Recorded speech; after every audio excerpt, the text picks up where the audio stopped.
After we remind everybody that the Home Builders Association is a proud sponsor of UCSS. Gift big this year for a Home for the Holidays raffle. You have a chance to win a beautiful new custom home or a cash prize this holiday season and help make wishes come true for Make-A-Wish kids with critical illnesses. Raffle proceeds benefit Make-A-Wish OKI, which has granted over 22,000 wishes to children facing critical illnesses across Ohio, Kentucky, and Indiana. This year's house is a custom-built ranch by Petros Homes with 3 bedrooms, 2.5 baths, and a 3-car garage. Just visit homefortheholidays.org to buy your tickets. That's the homefortheholidays.org. Terms and conditions apply. And with that, we are thrilled to welcome in Ross Tucker to the show. Ross called Shedeur's first start and the Browns' most recent win this Sunday for CBS. How you doing, Ross? I'm doing okay. I have a little bit of a bone to pick with you guys, but I'm okay. Interesting, Ross. Here I was going to compliment you. I enjoyed watching the game when you were doing the game, and you're just going to rip us to pieces. Go ahead. What's the beef?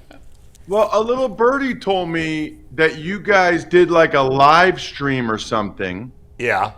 During the game. So were people listening to me or to you guys during the game? So it's funny that you say that, Ross, because most of the people that were watching us were watching the game also. It was like the double TVs that were most people doing. And we actually, while we were watching the game, had the volume up on the game as we were watching it. Not high, but we were able to hear you guys do the broadcast as we were talking. So okay, so when there was a play, yeah, and then I would give my award-winning, Emmy-nominated analysis. Were you guys listening, or were you going, why did they do that? We should have done this. I would say 50-50, Ross. I'd say half the time we were listening, and half the time we were going, what the hell is going on? Ross, so, yeah. you know good and well, he pulled the Fred Flintstone. I was like, I was pretty chill of the game, So, yeah, we got half of the award-winning analysis, and the other half we talked over on our end. That's fair. That's true.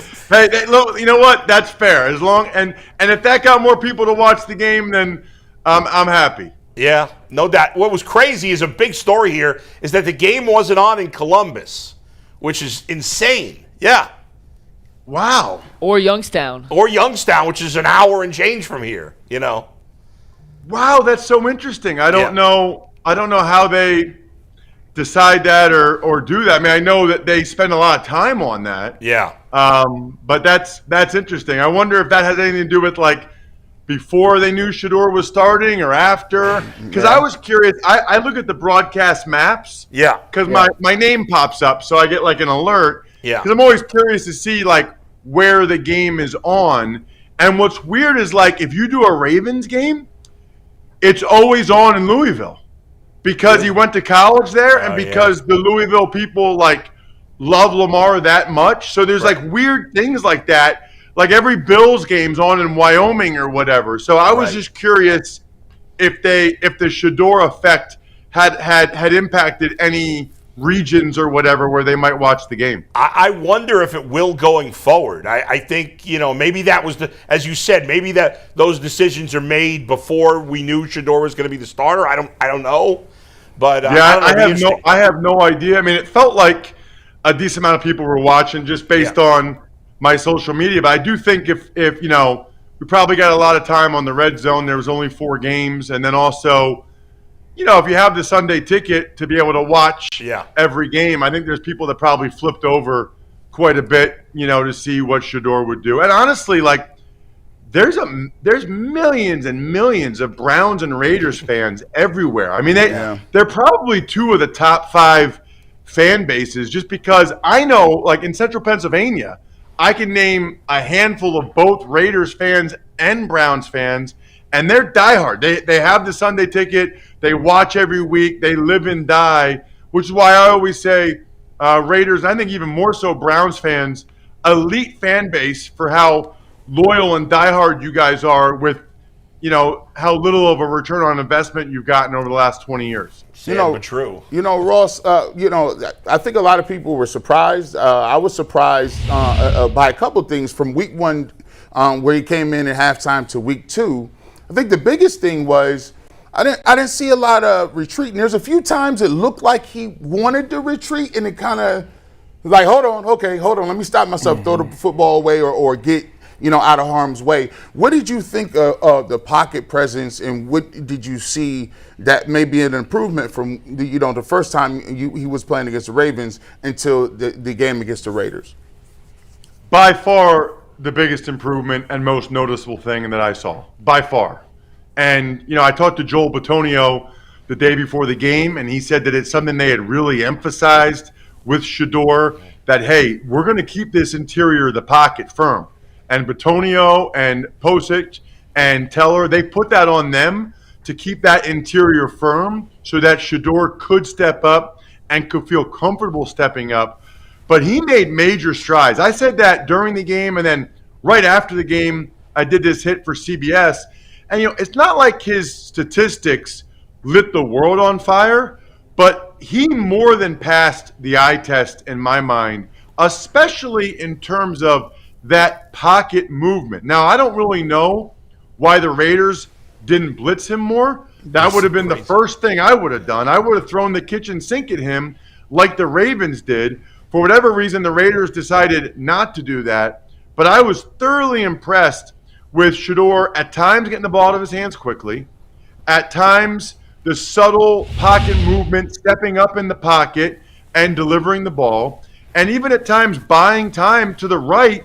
The pass to Bond as he gets blasted was just incredible. And then even the play to Judy. I mean, that was not a rookie play.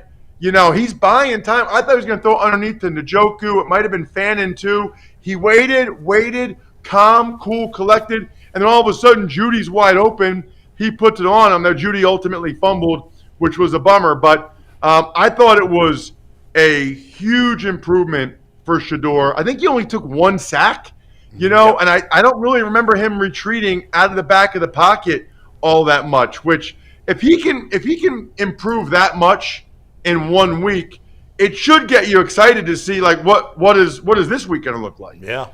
Well, another thing that's going to get us excited, and I'm curious to figure out for you, Myles Garrett needs what, 4.5?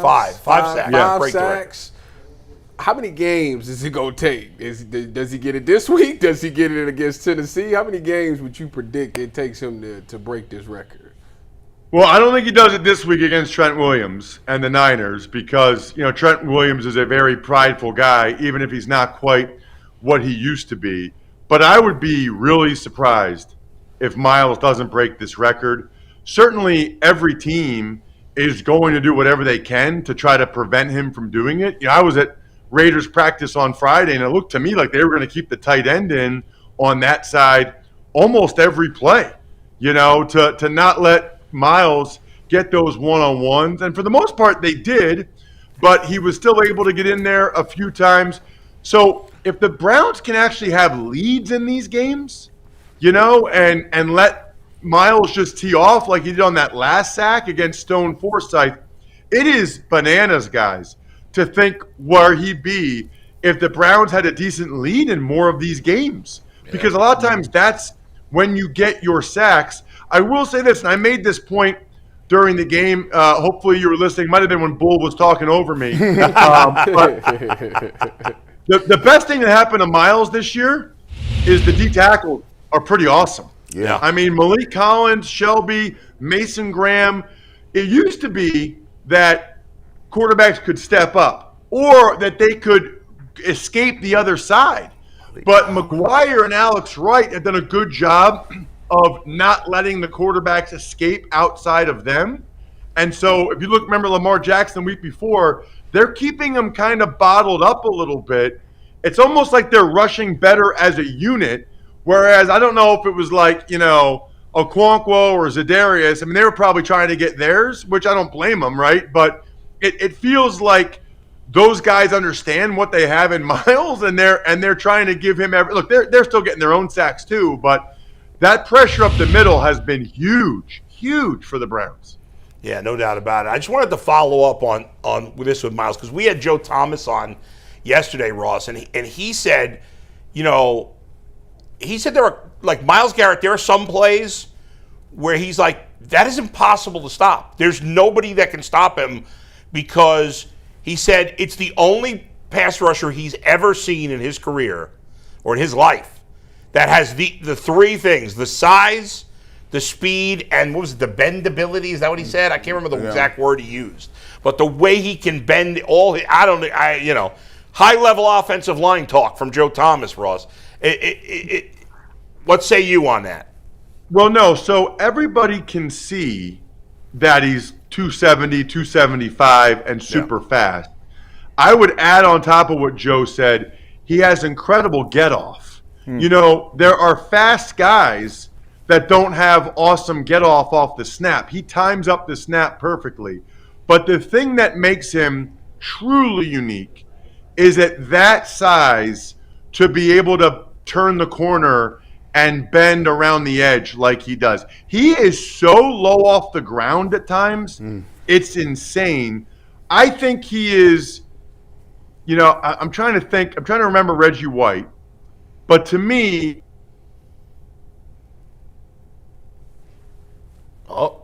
No. Ross froze Oh, up. man. He had a great thought, too. Reggie was thicker Yeah. and more powerful, whereas Myles is obviously faster and can bend more. But he's really that. I mean, all you have to do is see the guy with his shirt off. Like, there's not that many guys that look like that. By the way, if I look like Myles, I would not even have a shirt on right now talking with you. I never put At it all. on. At all.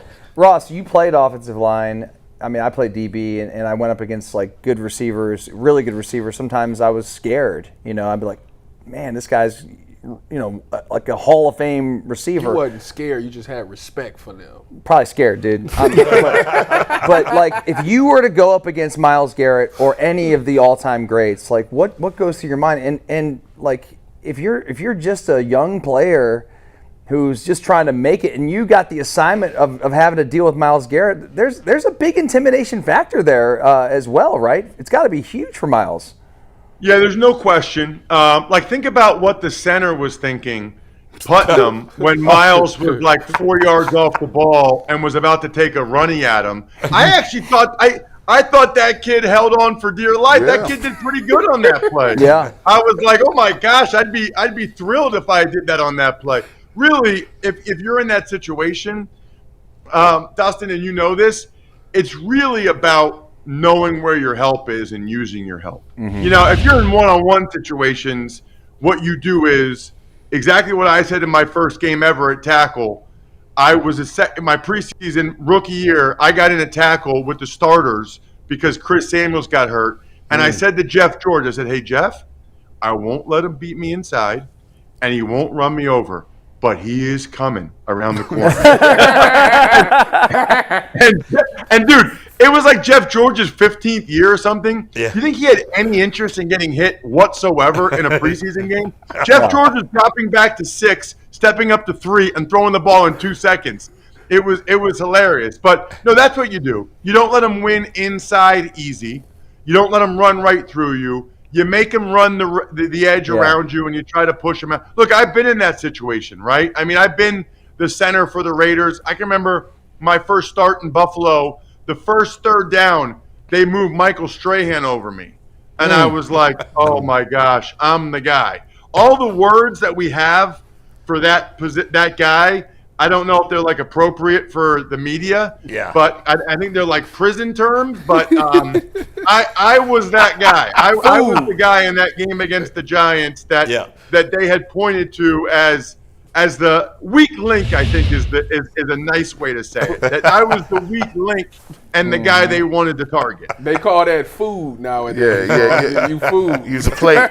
You the food. Use a plate. Oh, okay. Food and plate. Yeah. That is better. That is better than cleaner. the other two terms. Right. Chicken. You know, Shaq calls it. Hey, you know, I called this dude. I said, man, Carson Schwesinger is like Carson Matthews because I feel like he's like one of the Matthews cousins. Like he's like where did you get a cousin? You guys, white people have cousins? Like, I thought we was the only one claiming cousins, but Carson Schwesinger, I didn't know what they was talking about when they got him. I was like, Carson from UCLA.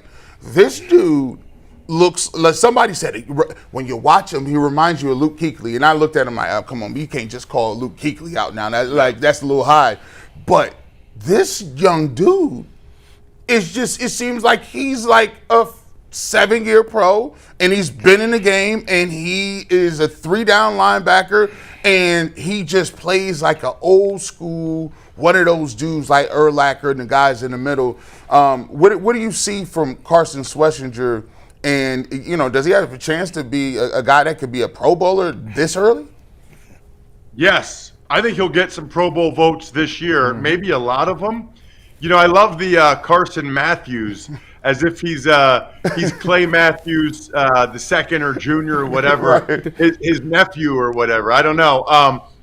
Listen, if I had to buy one Browns jersey right now that I feel really good about for a decade plus, it's Carson Schwesinger.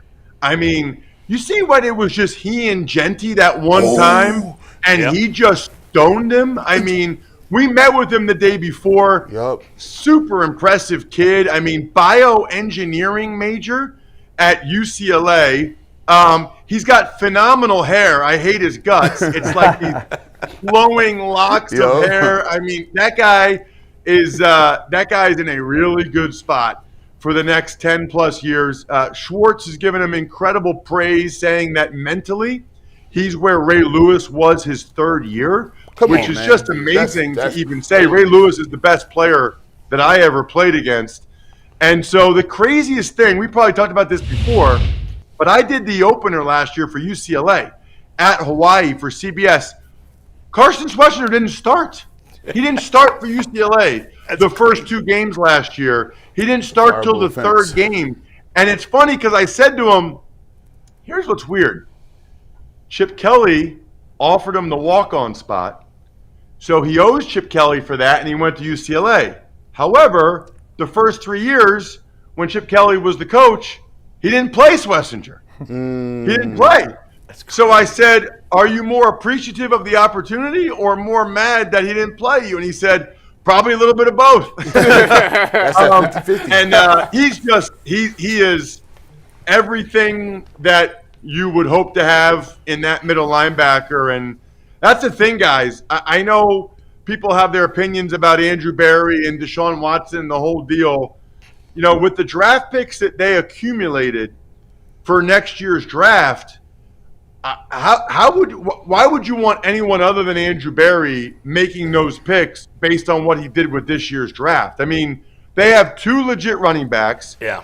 I love Harold Fannin, even though I got all confused with Ernest Biner and Kevin Mack. You did a great job correcting yourself. It. You have a great job correcting yourself, or you got a great producer in your ear. One of the two. No, it was me. So here's the thing. You? I'll tell you the truth.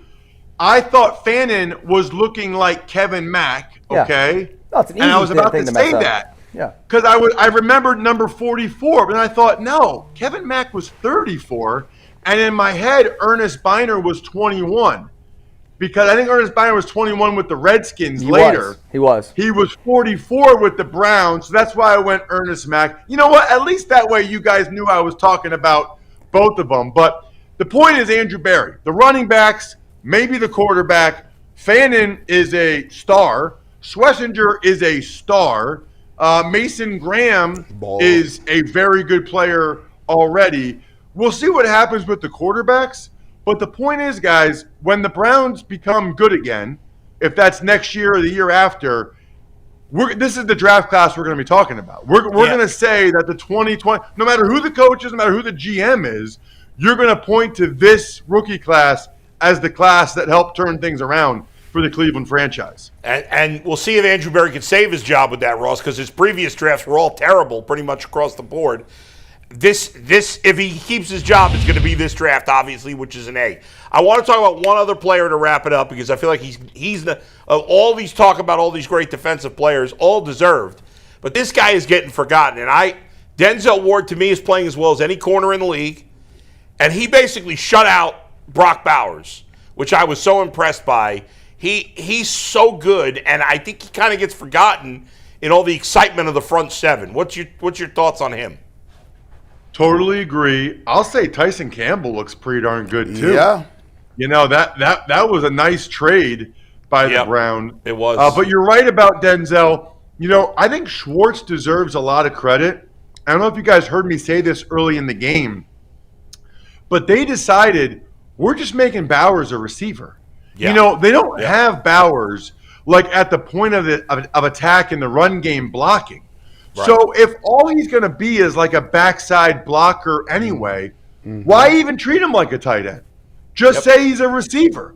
So then when he split out and stuff, it was Tyson Campbell covering him. It was Denzel Ward covering him. You know, they weren't letting some safety go out there or some linebacker. So you're right, Denzel played very well, but I think Schwartz deserves some credit again for just saying, that guy, I don't care what he's listed as, that guy's a wide receiver, which, by the way, is how everybody should treat him. Because otherwise, if you treat him like a tight end, he's going to abuse your safeties and linebackers. And Ross, what you just said is exactly why everybody runs nickel against Harold Fannin. Exactly what you just said. Yeah. You know what, though? Fannin will kind of get after you a little bit. Like, at times when he's a blocker, I mean, some of the tackles that Fannin was breaking, and then you got Judkins coming in the Wildcat running dudes over. That's the thing I think is so cool about the Browns rookie class is they're not just good players.